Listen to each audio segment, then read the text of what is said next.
Ever wonder how the mightiest empires crumbled overnight? What happens when a single death changes the course of history? Number 1. The Romanovs, Russia's imperial tragedy. The gunshots echoed through the basement of the Ipatiev house on that fateful night in July 1918. Tsar Nicholas II, his wife Alexandra, and their 5 children stood bewildered as Bolshevik revolutionaries entered the room. Within minutes, the 300-year Romanov dynasty ended in a hail of bullets. Nicholas II had reluctantly taken the throne in 1894, inheriting a vast empire stretching from Poland to the Pacific. But the last Tsar was woefully unprepared. "I know nothing of the business of ruling," he confessed to a cousin. His wife Alexandra, a German princess and granddaughter of Queen Victoria, became increasingly unpopular among Russians who whispered she was a foreign spy. The couple's son Alexei suffered from hemophilia, a condition that led the desperate Tsarina to place her trust in the mysterious holy man Grigory Rasputin. This strange, bearded Siberian peasant gained unprecedented influence over the imperial family, advising on political appointments while scandals swirled around his debaucherous behavior in St. Petersburg. World War I proved disastrous for Russia.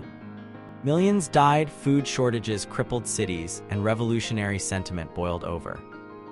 When Nicholas took personal command of the military in 1915, leaving Alexandra and Rasputin effectively in charge at home, public opinion turned decisively against the monarchy. By 1917, Russia was in chaos. The February Revolution forced Nicholas to abdicate. Initially held under house arrest, the family was later moved to Siberia by the Bolshevik government that seized power in October. Amid the escalating Russian Civil War, local Bolshevik officials, fearing the family might be rescued by advancing White Russian forces, executed the entire family and their remaining servants. For decades, rumors persisted that one or more of the Romanov children escaped. These tales inspired impostors like Anna Anderson, who claimed to be the Grand Duchess Anastasia. DNA testing in the 1990s finally confirmed the deaths of all family members, closing the final chapter on Europe's last absolute monarchy. The Romanovs' end marked not just the fall of a dynasty, but the beginning of the world's first communist state. Number 2. The Qing Dynasty, China's last imperial family. Did anyone predict that a 2-year-old boy would be the final emperor of China's 2,000-year imperial system? How does a dynasty that ruled 400 million people simply disappear? The end began with Empress Dowager Cixi, the formidable woman who controlled China from behind the scenes for nearly half a century. Rising from a low-ranking concubine to the regent of an empire, Cixi dominated the Qing court until her death in 1908. On her deathbed, she appointed her 2-year-old nephew Puyi as emperor, perhaps hoping the dynasty might continue under careful guidance. But the Qing dynasty was already crumbling. Decades of foreign humiliation, from the Opium Wars to the Boxer Rebellion, had weakened imperial authority. Revolutionary fervor spread among students and intellectuals, many educated abroad, who saw the monarchy as the root of China's inability to modernize. In October 1911, a military uprising in Wuchang sparked nationwide revolts. Provincial assemblies declared independence from Beijing, and revolutionary leader Sun Yat-sen returned from exile to lead the movement. By early 1912, even the powerful General Yuan Shikai abandoned the imperial cause, forcing 6-year-old Emperor Puyi to abdicate in February 1912. The abdication decree was brought to me, Puyi later recalled in his autobiography. I had no idea what it meant. The child emperor was permitted to remain in Beijing's Forbidden City until 1924, maintaining the illusion of imperial grandeur while China moved on without him. The imperial family's fate was surprisingly bloodless compared to other fallen dynasties. Most princes and nobles simply faded into obscurity as their stipends and privileges vanished. Puyi himself lived a strange half-life, later becoming Japan's puppet emperor of Manchukuo during their occupation of northeastern China. After years in Soviet and Chinese communist prisons, he ended his days as a gardener and writer under Mao's government. With the Qing collapse, China plunged into decades of warlordism, civil conflict, and revolution. The dynasty's fall marked not just the end of one family's rule, but the complete transformation of an ancient civilization from monarchy to republic to communist state. Number 3, the Ptolemies, Cleopatra's doomed legacy. Can a single bite change history? What happens when the last queen of a dying dynasty faces the world's newest superpower? The asp's bites that killed Cleopatra VII in 30 BCE didn't just end her life. They terminated the last independent Hellenistic kingdom and completed Rome's domination of the Mediterranean world.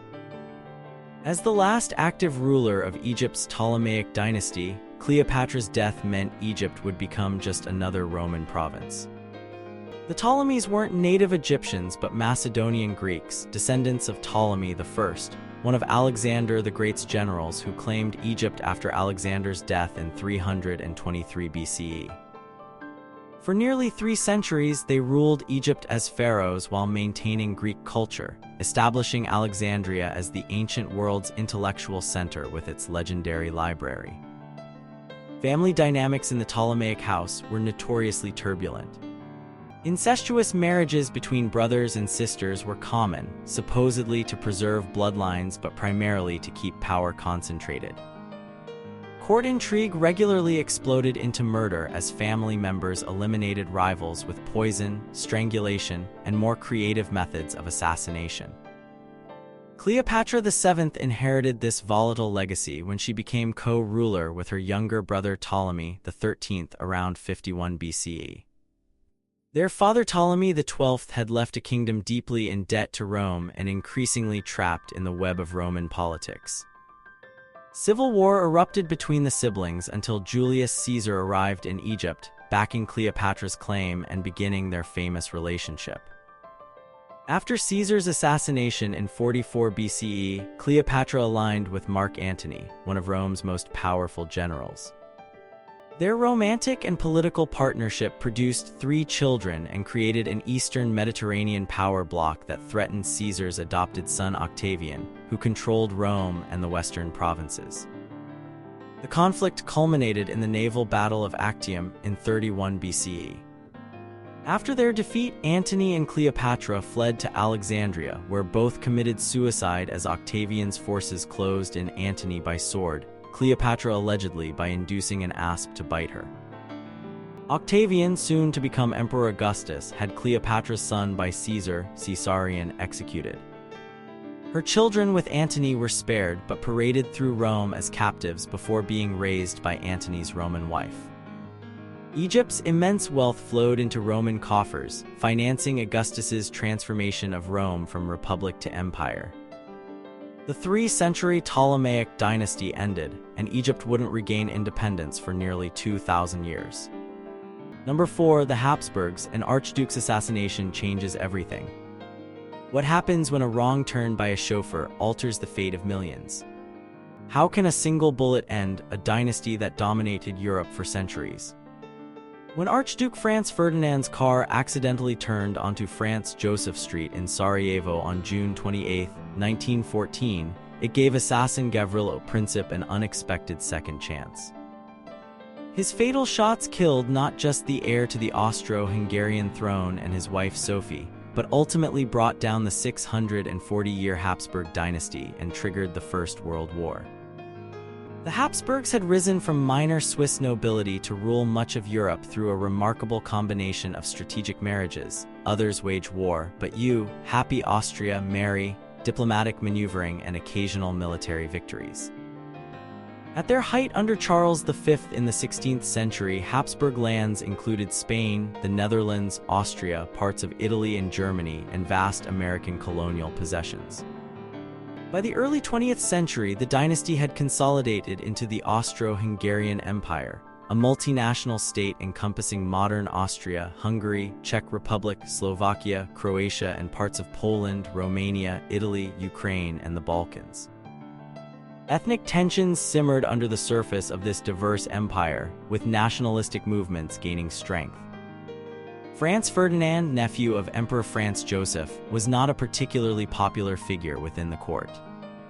His morganatic marriage to Sophie Chodek, a mere countess rather than royal princess, scandalized Vienna's aristocrats. Court protocol humiliated Sophie at every turn, denying her the privileges of an imperial spouse. Ironically, had she been officially recognized as his equal, she wouldn't have been in Sarajevo that day, as official duties wouldn't have required her presence. The assassination triggered a chain reaction of alliances and mobilizations that plunged Europe into war within weeks. 4 years later, with millions dead and empires crumbling, the Habsburgs faced revolution at home. The last emperor, Charles I, refused to formally abdicate but relinquished participation in state affairs in November 1918, effectively ending Habsburg rule.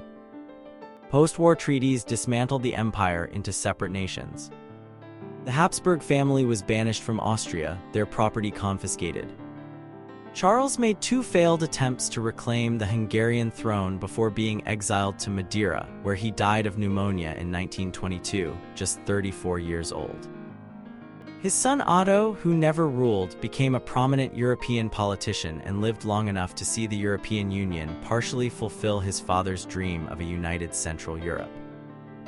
The Habsburgs' demise transformed Europe's map and power structure, ending the era of multinational empires and setting the stage for a century of conflict. Today, their descendants live as private citizens, their 640-year dynasty reduced to a name in history books. Number 5. The Joseon Dynasty, Korea's imperial twilight. Could a single poisoned cup of coffee change the destiny of a nation? How does a 500-year dynasty fade into colonial subjugation? When Korea's last empress, Queen Min, was brutally murdered in her palace in October 1895, the 500-year Joseon dynasty entered its terminal phase. Japanese assassins dressed as Korean soldiers stabbed the influential queen and burned her body in the palace gardens. Her death removed the strongest opponent of Japanese influence over the Korean peninsula. The Joseon dynasty had ruled Korea since 1392, creating a remarkably stable and culturally rich society. The dynasty introduced Confucianism as the state ideology, created the Korean alphabet Hangul, and maintained Korea's distinct identity despite pressure from powerful neighbors China and Japan. By the late 19th century, the Hermit Kingdom found itself forced open to foreign influence. The aging King Gajong and Queen Min navigated treacherous waters as Russia, China, Japan, and Western powers all sought control over the strategic peninsula. Queen Min, officially known as Empress Myeongseong, emerged as the real power behind the throne, shrewdly playing rival foreign interests against each other to preserve Korean independence. Her anti-Japanese stance made her a target. After her assassination, King Gajong and the Crown Prince fled to the Russian legation for protection. Japan progressively tightened its grip, forcing Korea to become a protectorate in 1905. In 1907, the Japanese compelled King Gajong to abdicate in favor of his son, Crown Prince Sunjong, after Gajong sent secret emissaries to the Hague Peace Conference seeking international help. The final act came in 1910 when Japan formally annexed Korea, ending the Joseon dynasty and Korean independence. The last emperor, Sunjong, lived as a virtual prisoner in Changdeokgung Palace until his death in 1926. His funeral became a catalyst for Korean nationalist demonstrations against Japanese rule. Rumors persisted that Emperor Gajong, who died suddenly in 1919, was poisoned by the Japanese with a cup of coffee. While never proven, his death sparked the March 1st movement, a nationwide uprising against Japanese colonial rule. The imperial family's descendants lived under surveillance, with Crown Prince Yuemin forcibly taken to Japan and married to a Japanese noblewoman. The dynasty's demise marked Korea's darkest period, enduring Japanese colonization until 1945, followed by division into North and South Korea. Today, the grand palaces of Seoul stand as reminders of Korea's imperial past, while descendants of the royal family live as ordinary citizens, their bloodline disconnected from power but still revered by many Koreans as symbols of national identity. Number 6. The Incas, strangled by Spanish conquest. How does an empire of millions fall to a couple hundred foreigners? What happens when gods bleed? When the garrote tightened around Emperor Atahualpa's neck on July 26, 1533, it extinguished not just his life but effectively ended the Inca Empire, the largest pre-Columbian civilization in the Americas. His execution by Spanish conquistador Francisco Pizarro came after the emperor had already paid history's largest ransom, a room filled with gold and silver, only to be killed anyway. The Inca Empire had expanded rapidly in the century before Spanish contact, controlling a territory stretching from modern Ecuador to Chile along the Andean highlands. Their sophisticated road system, monumental architecture, and central administrative control managed diverse populations across challenging mountain terrain. The Sapa Inca emperor was believed to be divine, a direct descendant of the sun god Inti. Atahualpa had only recently secured his position after a bloody civil war with his half-brother Huascar. This internal conflict fatally weakened the empire just as Pizarro's expedition of 168 men arrived in 1532. According to Spanish accounts, Atahualpa agreed to meet Pizarro in the city of Cajamarca, arriving with thousands of unarmed attendants. The Spanish, hidden in buildings around the square, launched a surprise attack, killing thousands and capturing Atahualpa. During his captivity, Atahualpa observed Europeans' obsession with gold and offered his famous ransom, enough gold to fill his cell to the height he could reach.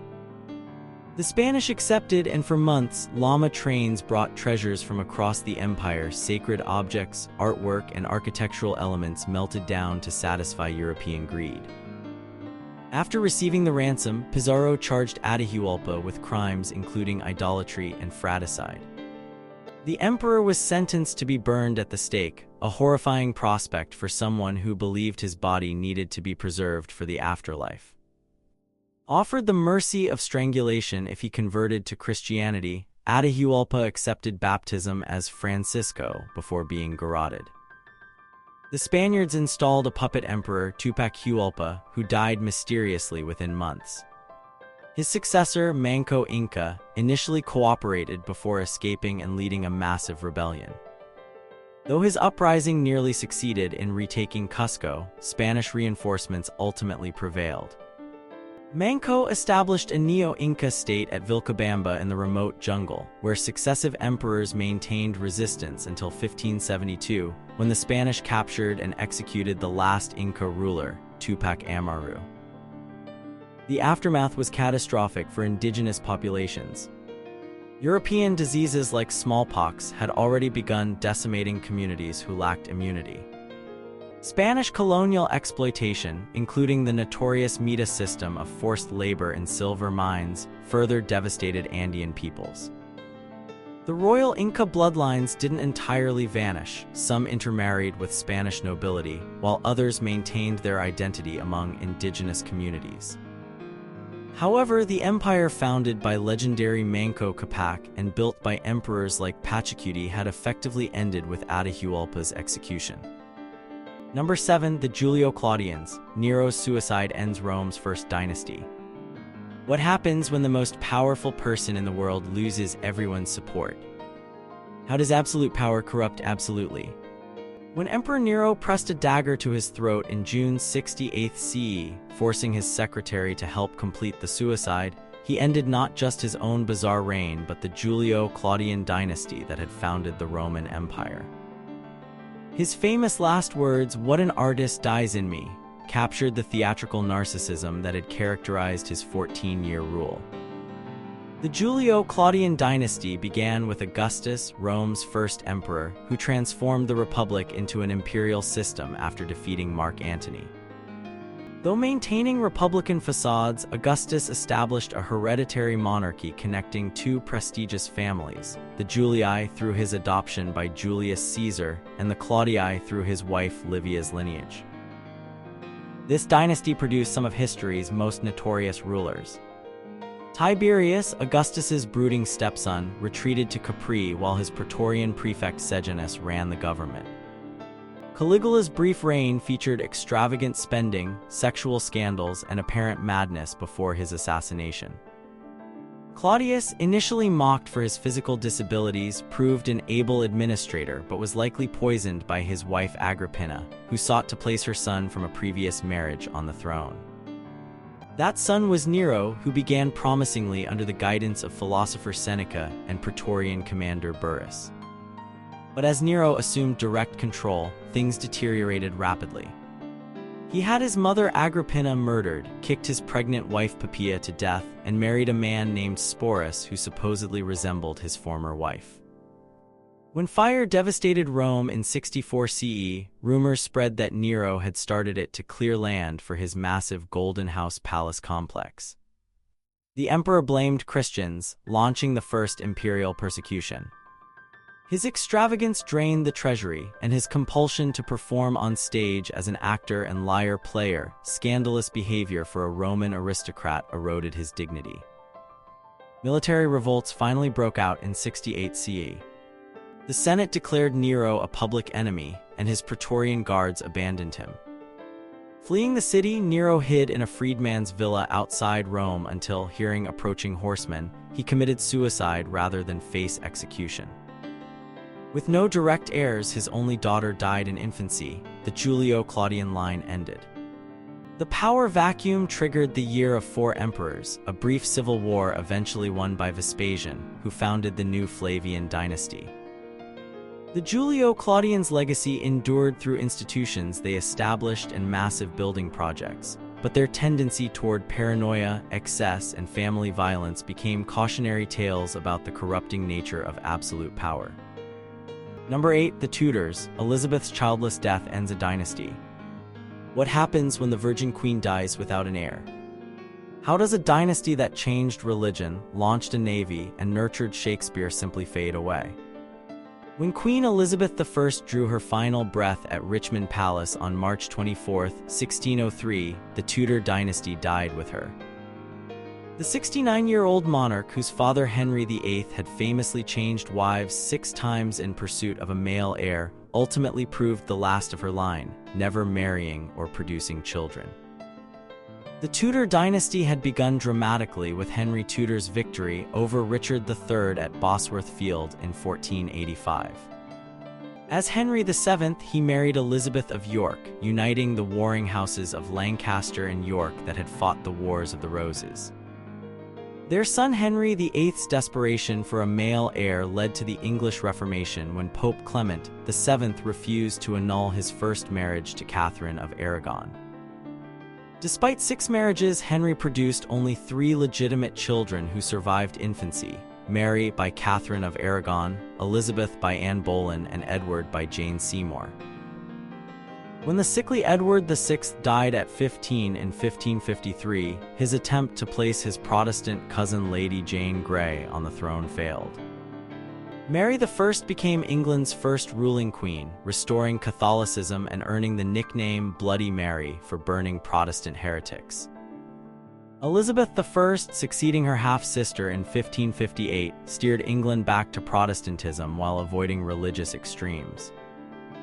Her 44-year reign, the Elizabethan era, saw England emerge as a maritime power, defeat the Spanish Armada, colonize North America, and experience a cultural flowering that produced Shakespeare, Marlowe, and Spenser.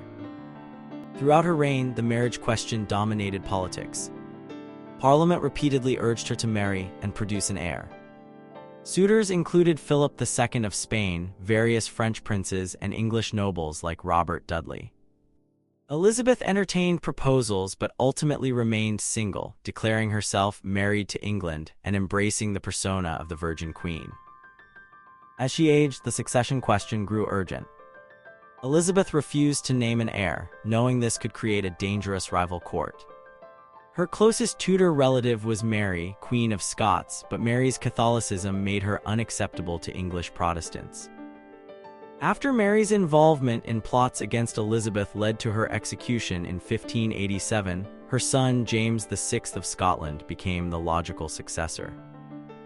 In her final years, Elizabeth saw her popularity wane as economic problems mounted and court factions formed around potential successors. When death approached, she reportedly indicated James should succeed her by making a hand gesture resembling a crown when his name was mentioned. The Tudors, who had ruled for 118 years and transformed England from a medieval kingdom to a budding world power, passed into history. James VI of Scotland became James I of England, founding the Stuart dynasty and uniting the crowns of England and Scotland. Elizabeth's decision to die unmarried and childless avoided the succession crises that had plagued the dynasty's beginnings, but ensured the Tudor name would not continue on the throne. Number 9. The Capetians. France's direct line ends in tragedy. Can royal succession hinge on a single curse? What happens when three brothers all fail to produce male heirs? When King Charles IV of France died in February 1328, the direct Capetian line that had ruled France since 987 expired with him. Charles was the third son of Philip IV the Fair to wear the crown, and like his brothers Louis X and Philip V before him, he died without a surviving legitimate son. Some blame the curse of the Templars. The Capetian dynasty had steadily built France over 3 centuries, transforming a small domain around Paris into medieval Europe's most powerful and populous kingdom. Philip IV had particularly strengthened royal authority, challenging papal power and persecuting France's Jews and the Knights Templar to fill his coffers. According to legend, Jacques de Molay, the last Grand Master of the Knights Templar, cursed Philip IV and his descendants as he burned at the stake in 1314. Within a year, Philip himself was dead at 46, leaving 3 sons and a daughter Isabella, who became Queen of England. What followed was a series of royal tragedies that modern historians attribute to coincidence, but contemporaries saw as supernatural punishment. In 1314, Philip's daughters-in-law Margaret and Blanche were implicated in an adultery scandal. Both women were imprisoned, their supposed lovers executed. Louis X's Queen Margaret died possibly murdered in prison.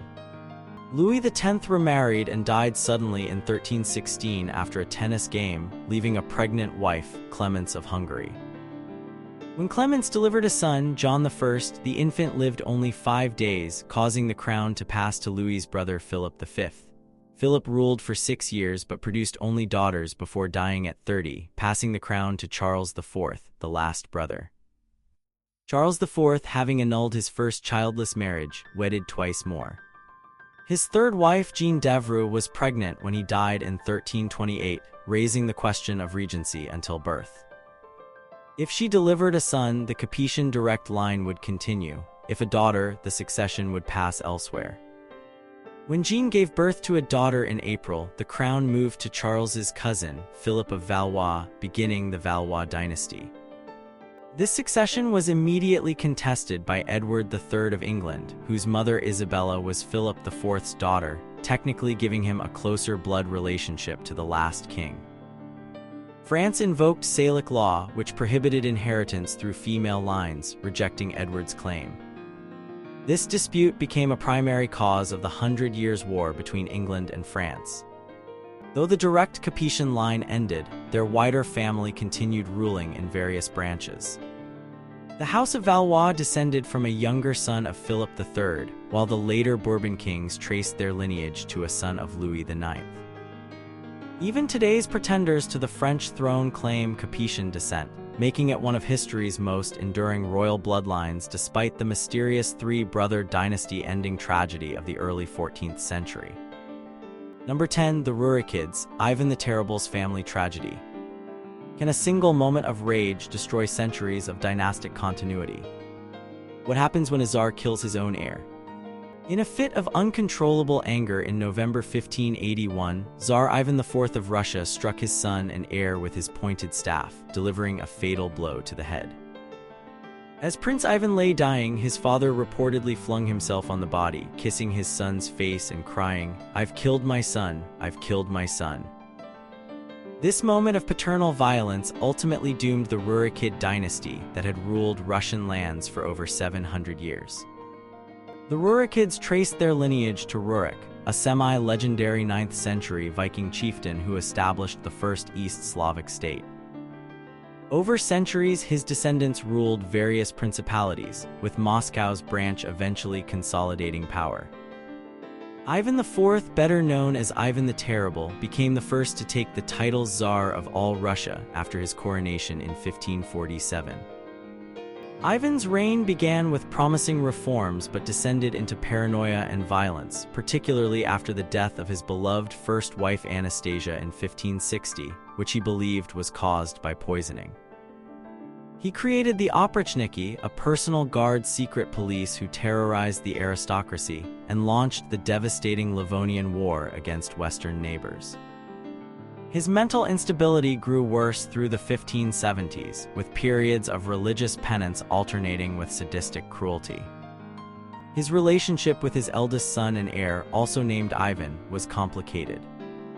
The prince shared his father's military interests and participated in campaigns, but reportedly criticized the Tsar's policies, particularly his disastrous war strategy.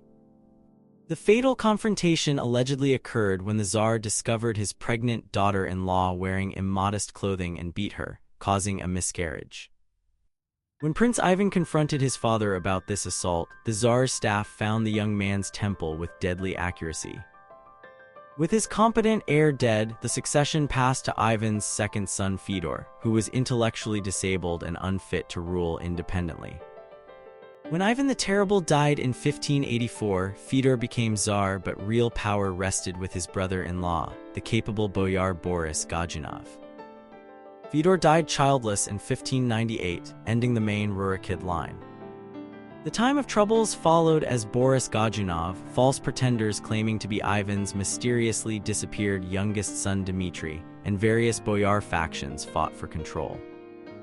After years of civil war, foreign invasion, and famine that killed perhaps a third of Russia's population, the Zemsky Sobor, Assembly of the Land, elected Michael Romanov as Tsar in 1613, beginning the 300-year Romanov dynasty. While minor Rurikid branches survived as noble families, their 700-year reign over Russian states had ended with a father's momentary rage against his son. The dynasty that had overseen Russia's baptism into Christianity fought off Mongol domination and expanded from a small principality to a massive empire stretching into Siberia was extinguished in a single violent instant between father and son.